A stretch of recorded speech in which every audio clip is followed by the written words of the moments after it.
Hello नमस्कार दोस्तों, स्वागत है आपका आज के मुख्य समाचारों की वीडियो में। जी हां दोस्तों, आपको यहां पर देखने को मिलेंगी सुबह से लेकर शाम तक की सारी बड़ी खबरें, मुख्य समाचार, ब्रेकिंग न्यूज़ अपडेट्स के रूप में। तो दोस्तों आपसे रिक्वेस्ट है, इस वीडियो को ज़्यादा से ज़्यादा लाइक और शेयर करें। तो दोस्तों सीधे चलते हैं आज की पहली बड़ी खबर की ओर। महाराष्ट्र की गठबंधन सरकार में दरार, कांग्रेस नेता करेंगे सीएम उद्धव ठाकरे से मुलाकात। जी हां दोस्तों, महाराष्ट्र की गठबंधन सरकार में तनाव के संकेत दिखाई दे रहे हैं। गठबंधन की 3 सहयोगियों में से एक कांग्रेस प्रमुख निर्णय लेने की प्रक्रिया और महत्वपूर्ण बैठकों में खुद को शामिल कराने का प्रयास कर रही है। पार्टी के एक सूत्र ने शनिवार को बताया कि प्रदेश कांग्रेस के नेता इस पर और कुछ अन्य विषयों पर चर्चा करने के लिए मुख्यमंत्री उद्धव ठाकरे से अगले हफ्ते मुलाकात कर सकते हैं। कांग्रेस के एक नेता के मुताबिक मुख्यमंत्री एनसीपी अध्यक्ष शरद पवार से इस वैश्विक महामारी और चक्रवात निसर्ग से प्रभावित इलाकों को राहत देने समेत अन्य मुद्दों पर चर्चा कर रहे हैं। उन्होंने बताया कि इससे ऐसी भावना पैदा हो रही है कि प्रदेश कांग्रेस को अलग थलग कर दिया गया है। कांग्रेस के एक मंत्री ने कहा है कि कुछ मुद्दों को लेकर पार्टी के अंदर नाराजगी है, जिस पर हम मुख्यमंत्री के साथ चर्चा करना चाहते हैं और उन्हें सुलझाना चाहते हैं। तो दोस्तों आपको क्या लगता है, महाराष्ट्र की गठबंधन सरकार में कांग्रेस को दरकिनार किया जा रहा है? कमेंट करके अपनी राय दें। इसके बाद दोस्तों जानते हैं अगली बड़ी खबर। प्रधानमंत्री नरेंद्र मोदी ने मंत्रियों संघ की इस महामारी पर देश के हालात की समीक्षा। जी हां दोस्तों, प्रधानमंत्री नरेंद्र मोदी ने शनिवार को वरिष्ठ मंत्रियों और अधिकारियों के साथ इस महामारी को लेकर देश के हालात की समीक्षा की है। प्रधानमंत्री कार्यालय ने एक बयान में कहा है कि प्रधानमंत्री मोदी ने दिल्ली सहित विभिन्न राज्यों और केंद्र शासित प्रदेशों में महामारी की स्थिति का जायजा लिया है। समीक्षा में यह पाया गया है कि इस महामारी के भारत में 2/3 से ज्यादा मामले 5 राज्यों के बड़े शहरों में सामने आए हैं। आपकी जानकारी के लिए बता दें दोस्तों, देश में महज 10 दिनों में इस महामारी के संक्रमण के मामले 2 लाख से बढ़कर 3 लाख के पार हो गए हैं। एक ही दिन में 11,458 मामले सामने आने से शनिवार को संक्रमण के कुल मामले बढ़कर 3,08,993 हो गए हैं। वहीं संक्रमण से 386 लोगों की मौत होने से मृतकों की संख्या 8,884 हो गई है। इसके बाद दोस्तों जानते हैं अगली बड़ी खबर। अब घर में ही खोजे जाएंगे इस महामारी के मरीज, पंजाब सरकार ने लॉन्च किया घर घर निगरानी ऐप। जी हां दोस्तों, पंजाब सरकार ने शुक्रवार को इस महामारी के प्रसार को रोकने के लिए एक मोबाइल ऐप लॉन्च किया है, जिसका उद्देश्य घर घर निगरानी करना है। इस ऐप का नाम है घर घर निगरानी, जिसे मुख्यमंत्री अमरिंदर सिंह ने वीडियो कॉन्फ्रेंसिंग के जरिए लॉन्च किया है।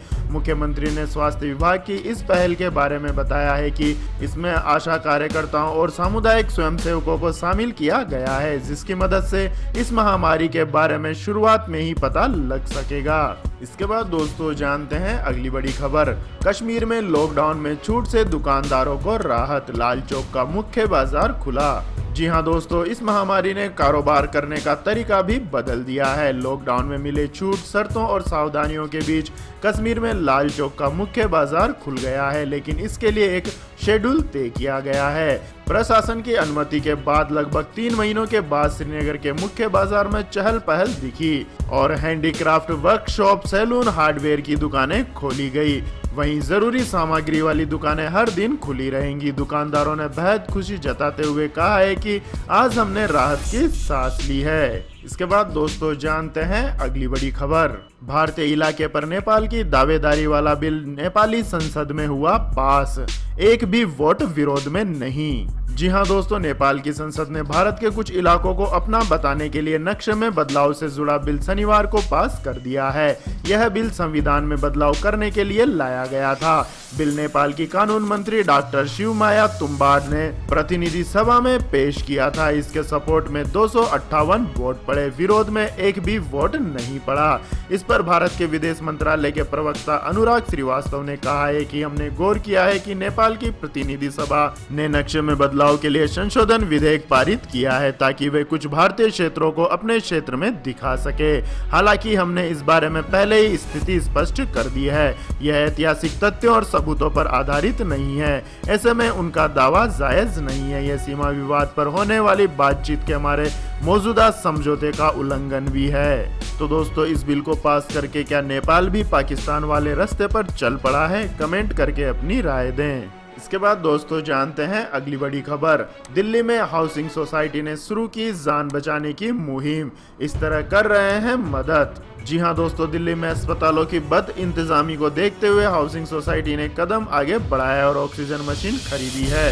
दरअसल दिल्ली में बढ़ रहे इस महामारी के संक्रमित मामलों के बाद दिल्ली के अस्पतालों में लोगों को बेड मिलने में दिक्कतों का सामना करना पड़ रहा है और लोगों को ठीक से इलाज नहीं मिल पा रहा है। ऐसी खबरें मीडिया में चली तो उसके बाद से दिल्ली की एक हाउसिंग सोसाइटी ने खुद ही ऑक्सीजन कन्वर्टर और ऑक्सीजन सिलेंडर खरीद डाले हैं, जो अब इलाके के लोगों की जान भी बचा रहे हैं। और सबसे बड़ी बात यह है कि इसका कोई पैसा नहीं लिया जा रहा है। इसके बाद दोस्तों जानते हैं अगली बड़ी खबर। लेकिन दोस्तों अगली खबर जानने से पहले आप लोगों से गुजारिश है कि अगर आपको इस वीडियो में दिखाई गई खबरें पसंद आई हो तो इस वीडियो को लाइक करें, कमेंट करें और हमारे चैनल को सब्सक्राइब करें। तो दोस्तों जानते हैं अगली बड़ी खबर। 2 महीने में ही छत्तीसगढ़ ने बनाया रिकॉर्ड, मनरेगा का 37% पूरा किया काम। जी हां दोस्तों, देश भर में फैले इस वायरस के कारण हुए लॉकडाउन के बीच भी छत्तीसगढ़ ने नया रिकॉर्ड बनाया है। मनरेगा योजना के तहत किए जा रहे कामकाज का 37% हिस्सा शुरुआती 2 महीनों में ही पूरा कर लिया है। मुख्यमंत्री भूपेश बघेल ने निर्देशों का पालन करते हुए छत्तीसगढ़ में शानदार प्रदर्शन किया है। आपको बता दें कि इस साल अप्रैल से लेकर मई तक यानी सिर्फ 2 महीनों में प्रदेश में काफी काम हुआ है। सरकार की ओर से तय किए गए दिशा निर्देश लक्ष्य के विरुद्ध प्रदेश में लगभग 175% काम हुआ है। छत्तीसगढ़ सरकार के प्रयासों से सिर्फ 2 महीने के अंदर ही राज्य में सर्वाधिक परिवारों को 100 दिनों का रोजगार उपलब्ध कराया गया है। इसके बाद दोस्तों रुक करते हैं अगली बड़ी खबर का। सरकार ने रेस्टोरेंट, धार्मिक स्थलों, मॉल और ऑफिसेज के लिए जारी की नई गाइडलाइन। जी हां दोस्तों, केंद्र स्वास्थ्य मंत्रालय ने अनलॉक 1 के दौरान इस महामारी के मामले बढ़ने के मद्देनजर शुक्रवार रात रेस्टोरेंट, होटल, धार्मिक स्थलों, शॉपिंग मॉल और ऑफिस के लिए नई गाइडलाइन जारी की है। इन परिसरों में केवल बिना लक्षण वाले लोगों को और एक बार में सीमित संख्या में आगंतुकों को प्रवेश देने जैसी सावधानियों पर जोर दिया है। ये दिशा निर्देश तस्वीरों के साथ जारी किए गए हैं। इससे पहले 4 जून को मंत्रालय ने सरकारी एवं अर्ध सरकारी परिसरों के लिए मानक संचालन प्रक्रिया जारी की थी, लेकिन अब लोगों को इससे बेहतर ढंग से समझाने के लिए मंत्रालय ने रंग बिरंगी तस्वीरों वाले दिशा निर्देश नए फॉर्मेट में जारी किए हैं। सरकार ने दिशा निर्देशों में कहा है कि चेहरा कवर करने के लिए फेस मास्क और कपड़े का इस्तेमाल करें, सोशल डिस्टेंसिंग का पालन करें, सार्वजनिक स्थलों पर थूकना सख्त मना है, साबुन और सैनिटाइजर से नियमित अंतराल में हाथ धोते रहें, सार्वजनिक स्थानों पर प्रवेश के लिए लाइन में लगते समय 6 फुट की दूरी बनाए रखें, रुमाल या अन्य चीजों से मुंह और नाक को अच्छे से कवर करें। इसके बाद दोस्तों जानते हैं अगली बड़ी खबर। पेटीएम ने इस महामारी के दौरान दी बड़ी सुविधा। पेटीएम पोस्ट पेड पर कर सकते हैं अब आप 1 लाख रुपए तक की खरीदारी। जी हां दोस्तों, मोबाइल वॉलेट कंपनी पेटीएम ने अपने ग्राहकों के लिए इस महामारी काल में एक बड़ी सुविधा को लॉन्च किया है। इस सुविधा के जरिए ग्राहक बिना भुगतान किए 1 लाख रुपए तक की खरीदारी कर सकते हैं। हालांकि उनको अगले महीने बिल की राशि का भुगतान करना होगा। पोस्टपेड सर्विस किराना और अन्य मोबाइल ऐप्स पर भी काम करेगी। इसके साथ ही कंपनी ने बड़े स्टोर्स के साथ भी टाई अप किया है। इस सुविधा का फायदा नजदीक के दुकानों से किराने के सामान, दूध और दूसरी जरूरी सामान खरीदने में किया जा सकता है।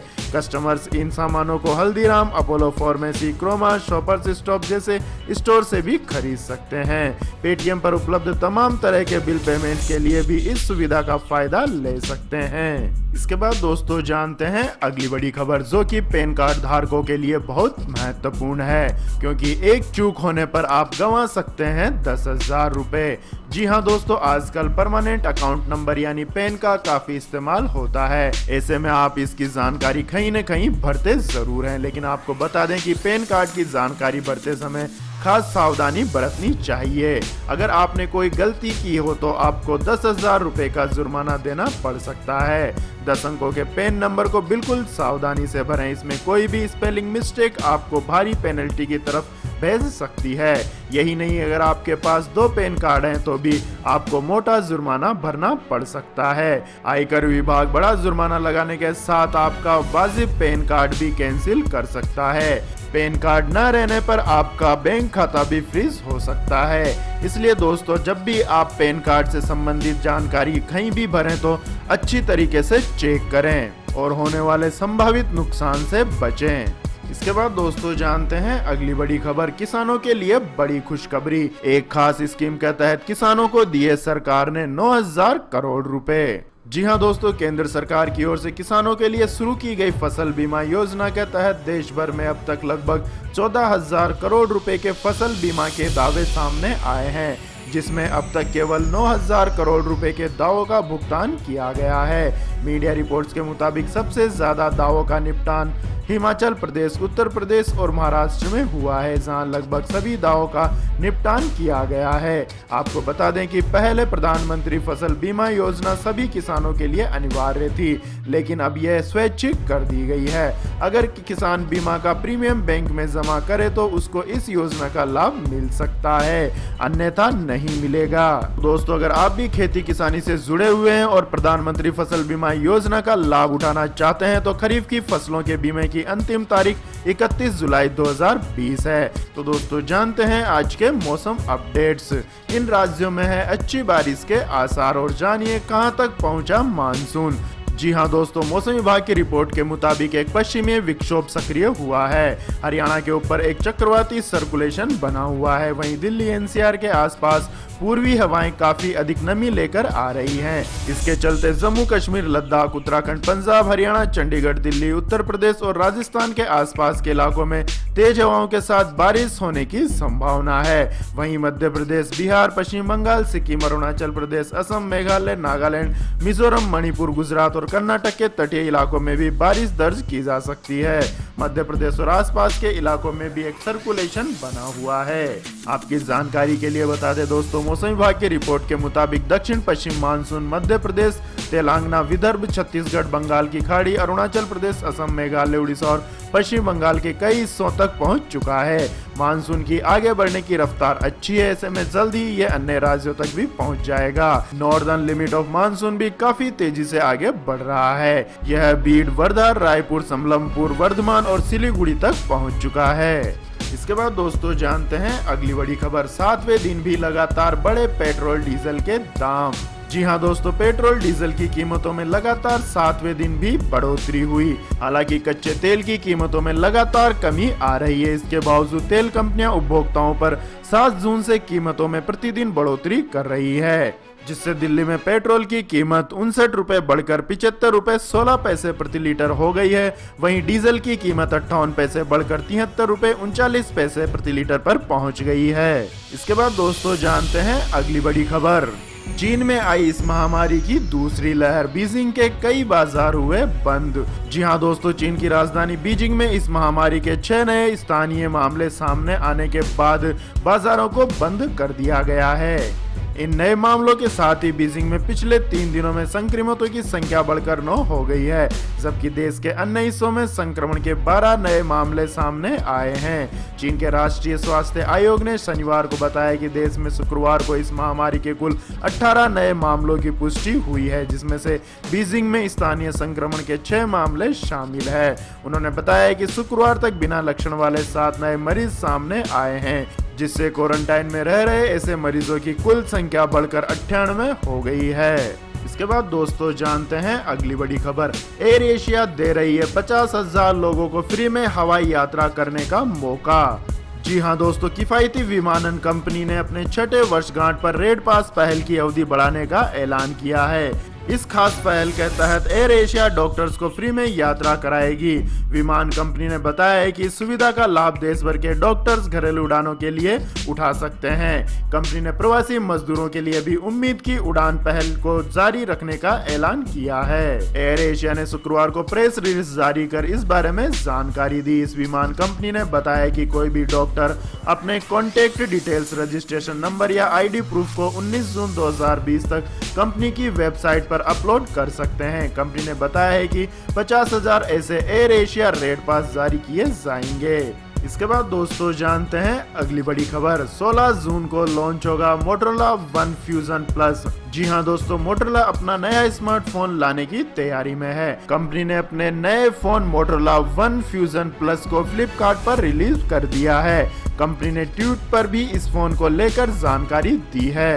आपकी जानकारी के लिए बता दें दोस्तों, इस फोन को पिछले हफ्ते यूरोप में लॉन्च किया जा चुका है। हालांकि फ्लिपकार्ट पर इसकी लॉन्चिंग डेट का पता चल गया है, जो कि 16 जून है। यूरोप में मोटरोला वन फ्यूजन प्लस की कीमत लगभग 299 यूरो यानी कि 25,400 रुपए है। तो यह थी दोस्तों आज की सभी महत्वपूर्ण बड़ी खबरें। तो दोस्तों, आपको हमारा ये वीडियो कैसा लगा कमेंट करके जरूर बताएं और हमारे इस वीडियो को अधिक से अधिक लाइक करें, शेयर करें और हमारे चैनल को सब्सक्राइब करके बेल आइकन का बटन भी दबा लें।